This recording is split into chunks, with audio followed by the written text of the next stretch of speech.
là ruồi gì không là ruồi tê bả tỏi du à lông sral á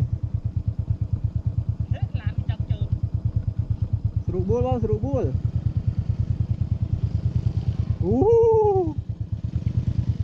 bul tik tik tik tik tik tik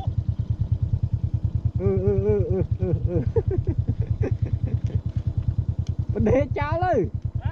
để cháu lên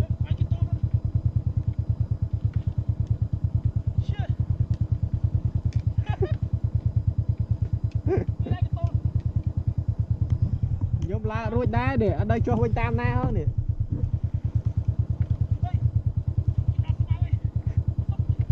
mùi muối quá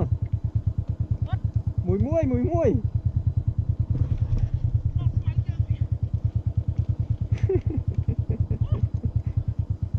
cho bên chặt cả đa mấy dương